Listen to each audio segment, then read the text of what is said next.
Me llamo Isabel y quiero contar cómo la vida, de un solo golpe, me quitó todo. Luego, un simple acto de bondad cambió mi destino. Todo comenzó hace 5 años, cuando mi esposo Diego murió repentinamente. Él tenía solo 35 años. Era un hombre fuerte y trabajador que vivía por nuestra familia. Con sus propias manos construyó para nosotros una casa de 2 pisos en el barrio de Modesto de Guadalajara. Cada tabla la colocó con amor, secándose el sudor de la frente. Pero su muerte nos dejó en una situación desesperada. Mi hija Sofía, que entonces tenía 15 años, se encerró en sí misma, y mi hijo Mateo, un niño de 12 años, pasó a depender completamente de mí. La empresa donde trabajaba Diego nos pagó 150,000 pesos como compensación. A primera vista parecía una salvación. De pronto el dinero se esfumó en un par de meses. Esperé mucho tiempo a que algún familiar me tendiera una mano, pero eso no pasó. Tras la partida de Diego, mis parientes se limitaron a promesas vacías, y los vecinos, que al principio mostraban compasión, se alejaron en cuanto se acabó el dinero. Tuve que buscar una salida por mi cuenta. Al principio acepté cualquier trabajo desde casa, pero no alcanzaba ni para la comida. Finalmente, conseguí empleo como limpiadora en la casa de una familia rica. No había otra opción. Salía temprano por la mañana y regresaba tarde por la noche, dejando a los niños solos. Esperaba que resistieran esta prueba. Cada noche llegaba a casa agotada, con dolor en el cuerpo y ansiedad en el alma. Al mirarme en el espejo, veía un rostro ajeno. Mi cabello castaño había perdido su brillo, mis ojos oscuros se apagaron, mis labios, antes vivos, ahora estaban resecos por el cansancio. No me quedaba tiempo para mí. Solo pensaba en cómo sobreviviríamos, pero ni siquiera mis esfuerzos eran suficientes. Mateo, mi hijo bueno y soñador, comenzó a apagarse. Adelgazó tanto que la ropa le colgaba y su rostro perdió la alegría infantil. Una noche, tras un turno largo, lo encontré en el sofá, acostado, mirando al vacío con labios pálidos. «Mamá, tengo hambre», dijo en voz baja, con un tono débil. Esas palabras me desgarraron el corazón. No había comida en casa, y mi sueldo de 2 días se iba en la renta, las cuentas y la escuela. Entonces comprendí. La pobreza no es solo un monedero vacío. Es el dolor de ver sufrir a tus hijos mientras te sientes impotente para cambiarlo. A la mañana siguiente, Mateo fue a la escuela con hambre. No se quejaba, pero yo sabía lo duro que era para él. En clase intentaba prestar atención a la lección, pero por la debilidad todo se le nublaba y sus manos temblaban. De pronto, el maestro, el señor Esteban, lo notó. «Mateo, ¿qué te pasa?», preguntó frunciendo el ceño. Mi hijo apenas susurró. «No hemos comido en 2 días». El maestro se ensombreció. Sin pensarlo, llevó a Mateo a la sala de profesores, le dio un sándwich y un vaso de leche. Mi pequeño comió mientras las lágrimas rodaban por sus mejillas. Por primera vez en mucho tiempo, el hambre retrocedió. Esa misma noche regresé a casa, apenas sosteniéndome en pie. Entonces vi al señor Esteban en la puerta. En sus manos llevaba una bolsa con alimentos. Pan, arroz, frijoles, leche, huevos. «Señora Ramírez, tome esto por favor». «Es poco, pero quiero ayudar», dijo con calma. Me quedé inmóvil. El orgullo y la vergüenza luchaban dentro de mí, pero el hambre de mi hijo venció. Asentí en silencio mientras las lágrimas corrían por mi rostro. Esa noche, por primera vez en meses, comimos hasta saciarnos. Entonces aún no sabía que ese pequeño gesto sería el inicio de grandes cambios en nuestras vidas. El aroma del café llenó la casa esa mañana. Por primera vez en meses había comida en mi cocina. Me senté a la mesa con mis hijos, observando cómo Mateo comía con avidez. Sofía intentaba ocultar su alivio por la ayuda. El señor Esteban se había convertido en un milagro para nosotros. Pero dentro de mí roía la vergüenza. «Mamá, ¿estaremos bien?», preguntó Mateo con voz temblorosa. No podía mentirle. «No lo sé, mi amor, pero haré todo lo posible». 2 días después volví a ver al señor Esteban. Me esperaba a la salida de la escuela con una bolsa de comida y una mirada llena de preocupación. «Isabel, necesito hablar contigo», dijo. Bajé la vista, sintiendo incomodidad. Aceptar su ayuda parecía admitir mi derrota. No quiero molestarte. No es molestia. Escucha, crecí en una familia pobre. Sé lo que es pasar hambre. No quiero que tus hijos sufran lo mismo, continuó. Sus palabras tocaron dentro de mí. Me mordí el labio, sintiendo un torbellino de emociones. Ese hombre de cabello gris claro, barba bien cuidada y camisa blanca ajustada transmitía seguridad. Algo en su voz me hizo querer confiar en él por fin. Acepté su ayuda cada semana. Traía comida, asegurándose de que Mateo y Sofía tuvieran lo necesario. Pero su apoyo no se limitaba a los alimentos. Necesitas un mejor trabajo, Isabel, dijo un día. Algo que te permita pasar más tiempo con tus hijos. Solté una risa amarga. ¿Y quién contrataría a una mujer sin estudios? Déjame ayudarte. Conozco a alguien que podría darte un empleo en un hotel con mejor sueldo. Mi corazón latió más fuerte. ¿Podía confiar en él? ¿Era prudente aceptar tanto de un extraño? Pero la verdad era que no tenía opción. Gracias a él, conseguí trabajo como mesera en un lujoso hotel en el centro de Guadalajara. El uniforme resaltaba mis curvas de una manera que hacía tiempo no notaba. La blusa blanca ajustada y la falda negra ceñida a las caderas me recordaron que aún era mujer. Las primeras semanas fueron duras, pero el sueldo era mejor y los horarios me permitían ver a mis hijos. Cada vez que Esteban nos visitaba, lo recibía con gratitud. También sentía algo más que no me atrevía a nombrar. Una noche, cuando los niños dormían, nos quedamos en la cocina tomando café. El ambiente estaba cargado de algo indescriptible. No sé cómo agradecerte todo esto, dije. Él tomó mi mano. No tienes que agradecerme, solo quiero ver tu sonrisa. Su pulgar rozó mi piel con suavidad. Un escalofrío recorrió mi espalda. Fue la primera vez que un hombre me tocó así. Respirando hondo, retiré la mano con delicadeza. No podía permitirme pensar en eso. No en ese momento. Aunque lo negaba, mi corazón latía diferente cuando él estaba cerca. Sabía que tarde o temprano eso me traería problemas. Los días pasaban y, aunque la vida seguía siendo dura, surgió un rayo de esperanza. Gracias al trabajo en el hotel podía pagar la renta y comprar comida. Ya no dependía totalmente de la ayuda del señor Esteban, pero él seguía ahí. Siempre encontraba una excusa para visitarnos. Se aseguraba de que Mateo y Sofía estuvieran bien. No podía negar que su presencia se había vuelto reconfortante, pero también un poco peligrosa. Cada vez que nos quedábamos solos, las miradas duraban demasiado, el silencio se volvía pesado y la fricción de lo cotidiano ya no parecía tan común. Intentaba ignorarlo, convenciéndome de que era solo gratitud. Pero en el fondo sabía que había algo más. Una noche, tras un turno largo en el hotel, regresé a casa más tarde de lo habitual. Caminaba por calles desiertas, los tacones de mi falda resonaban contra la acera. La falda aún se ajustaba a mis caderas. La blusa, ceñida al pecho, conservaba un leve aroma a perfume que usaba en el trabajo. Hacía tiempo que no era consciente de mi cuerpo, hasta que abrí la puerta de casa y vi al señor Esteban en la sala con Mateo y Sofía. Me estaba esperando. ¿Por qué estás aquí?, pregunté, dejando mi bolso en la mesa. Me acerqué a los niños. Te esperaba, respondió. Sus ojos recorrieron mi figura, no de forma vulgar, sino con una intensidad que me hizo sentir desnuda. Yo también lo miré, serio, siempre tan correcto. Llevaba la camisa ligeramente desabrochada y la corbata floja. No tenías que esperar, dije. Lo sé, pero quería verte. Su voz era profunda y el aire en la habitación se volvió más denso. Mis manos temblaron un poco. Las escondí detrás de mi espalda.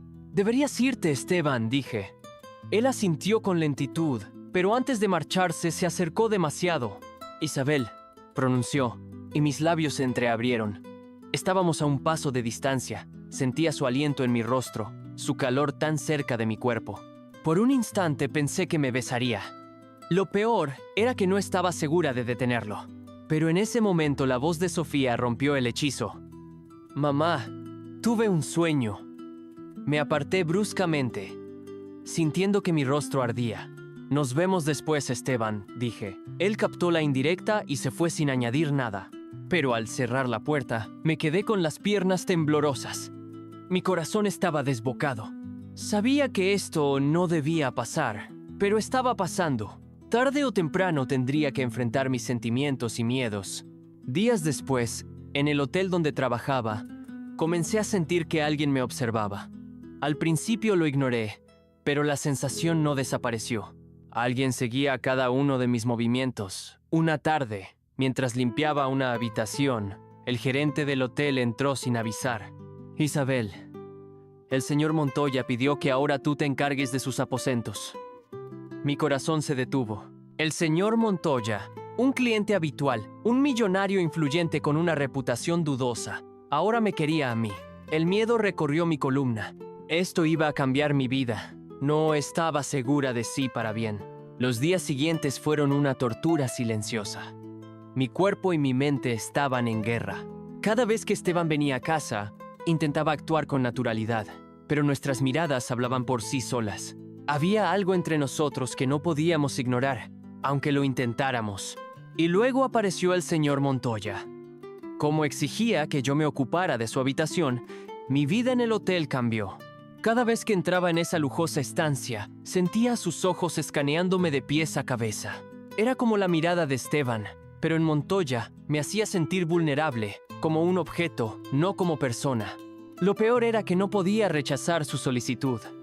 Una tarde, mientras limpiaba su habitación, él se acercó más. «Tienes manos delicadas, Isabel», dijo en un susurro grave. Mi piel se erizó, no de placer, sino porque su presencia era invasiva. «Solo hago mi trabajo, señor Montoya», respondí. «Y lo haces muy bien». Se detuvo justo a mi lado. Sentía el olor de su perfume caro, el calor de su cuerpo. «¿Cuánto ganas aquí?» Guardé silencio, sabiendo a dónde iba esto. «Podría pagarte el doble, el triple». Me giré y en sus ojos vi claro. No quería una empleada, quería algo más. «Gracias, pero no me interesa», dije intentando alejarme. Pero su mano atrapó mi muñeca. «No seas tonta, Isabel. En la vida hay cosas que simplemente pasan». El pánico me invadió. Intenté soltarme, pero su agarre era firme. Sus dedos se clavaron en mi piel hasta hacerme sentir atrapada. «Suélteme». Mi voz se quebró. Él sonrió con arrogancia, como si no creyera que yo tuviera opción. Con un movimiento brusco me liberé y retrocedí. La furia ardía en mi pecho. «¡No me toques otra vez!» Por primera vez vi sorpresa en su rostro, pero la sonrisa no se borró. «Todavía no entiendes cómo funciona esto, ¿verdad?» No respondí. Tomé mis cosas y salí de la habitación con el corazón golpeándome las costillas. Sabía que ese hombre no estaba acostumbrado a escuchar un no. Eso significaba que esto no terminaría tan fácilmente. Esa noche regresé a casa temblando. Esteban lo notó de inmediato. «Isabel, ¿qué pasó?» No quería hablar. No quería parecer débil. Pero cuando tomó mis manos y vi la preocupación en sus ojos, las palabras salieron solas. Le conté todo, cada palabra, cada gesto de Montoya. Para cuando terminé, los puños de Esteban estaban apretados por la furia contenida. «No hagas nada, por favor», supliqué, temiendo lo que Montoya podría hacer si alguien lo desafiaba. Pero Esteban negó con la cabeza. «No dejaré que ese hombre te haga daño». Por primera vez en mucho tiempo me sentí protegida. Sin poder contenerme, me lancé a sus brazos. Sus manos cálidas y fuertes recorrieron mi espalda con una ternura que me hizo estremecer. Cuando me aparté, nuestros rostros quedaron a centímetros. Su mirada bajó a mis labios. Y esta vez no me retiré. Esta vez dejé que pasara. Me besó. Sus labios atraparon los míos en una mezcla de deseo y necesidad. Fue un beso profundo, cargado de emociones reprimidas. Me aferré a él como si fuera lo único estable en mi mundo. En ese momento lo era. Pero no sabía que ese beso desencadenaría una serie de eventos que cambiarían mi vida para siempre. Montoya no me dejaría ir tan fácilmente. Tras el beso, Esteban y yo nos quedamos en la sala, mirándonos en silencio. Intentábamos procesar lo que acababa de ocurrir. «No quiero que esto sea un error, Isabel», dijo con voz firme. Pero sus ojos delataban inquietud. «No lo es», respondí sin dudar. En el fondo sabía que el verdadero problema no era nuestro beso, sino lo que vendría después. 2 días después, recibí un sobre sin remitente. Adentro había fotos mías.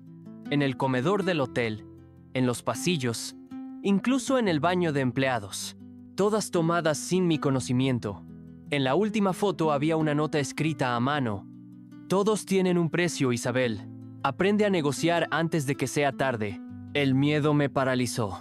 Tomé el sobre y fui directo con Esteban. Cuando vio las fotos, su mandíbula se tensó. «Lo mataré», dijo. Lo agarré fuerte del brazo.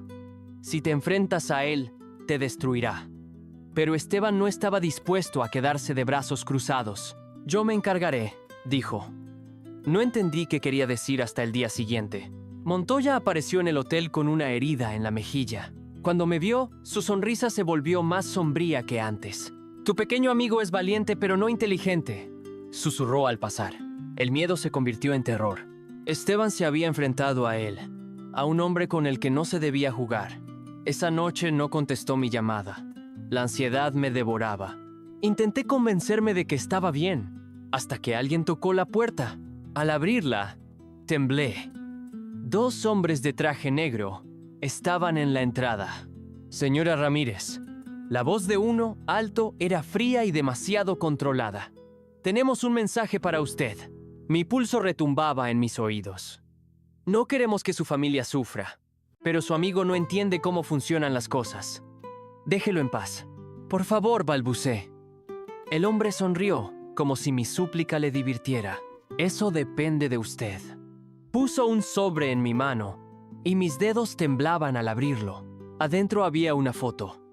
Esteban yacía en el suelo de un callejón, golpeado, ensangrentado. No estaba muerto, pero querían mostrar que podían hacerlo cuando quisieran. Al reverso, con tinta roja, decía: «Última advertencia. Si sigues resistiéndote, la próxima vez no se levantará». Mis piernas cedieron y caí de rodillas. Sabía lo que tenía que hacer. Debía alejar a Esteban de nuestras vidas. Cuando Esteban despertó en el hospital, yo ya había tomado una decisión. Estaba sentada a su lado, sosteniendo su mano con fuerza. «No podemos seguir», dije. Me miró con el rostro destrozado, los ojos hinchados. «No puedes decirme esto ahora, Isabel», pronunció. Mis lágrimas caían, pero no podían detenerme. «Lo harán otra vez, y la próxima no sobrevivirás. No me importa lo que pase conmigo, pero tú importas». Solté su mano y me puse de pie. «Te amo», susurré. Fue la primera y última vez que lo dije. Me di la vuelta y salí antes de que pudiera detenerme. Sabía que si me pedía quedarme, no tendría fuerzas para decir que no. En los días siguientes, Montoya dejó de molestarme. Su victoria era total, pero mi alma estaba rota. Y entonces pasó algo inesperado. Una mañana, al abrir la puerta de casa, encontré otro sobre. No había nota ni firma, solo vacío. Mi respiración se detuvo. Montoya no había terminado conmigo, aunque ya había perdido lo que más amaba. No estaba preparada para que él pudiera destruirme por completo. Ni siquiera sabía si eso era posible para una mujer que no tenía nada más que perder. ¿Era el fin o apenas el comienzo? Pero la vida tiene formas extrañas de sorprendernos. Pasaron semanas, y poco a poco empecé a reconstruir lo que quedaba de mí. Encontré fuerza en mis hijos, en su capacidad de seguir adelante a pesar de todo. Sofía comenzó a abrirse de nuevo. Mateo recuperó algo de su luz. El hotel se convirtió en mi refugio. Era un lugar donde podía mantenerme ocupada y sostenernos. Sin embargo, el eco de Esteban nunca se fue. Su ausencia era un vacío que dolía en silencio. A veces me preguntaba si había tomado la decisión correcta, si sacrificar lo que sentía por él valió la pena para protegerlo. Una tarde, mientras servía mesas, vi una figura familiar en la entrada del hotel. Mi corazón dio un vuelco. Era Esteban, con cicatrices visibles pero vivo. Caminaba hacia mí con pasos firmes. No dijo nada al principio, solo me miró con esos ojos que aún podían desarmarme. «No podía dejarte ir así», dijo finalmente. Mi mente gritaba que lo alejara, pero mi corazón se negaba a escuchar. ¿Qué debía hacer? ¿Arriesgarlo todo otra vez por lo que sentía o seguir protegiéndolo desde la distancia?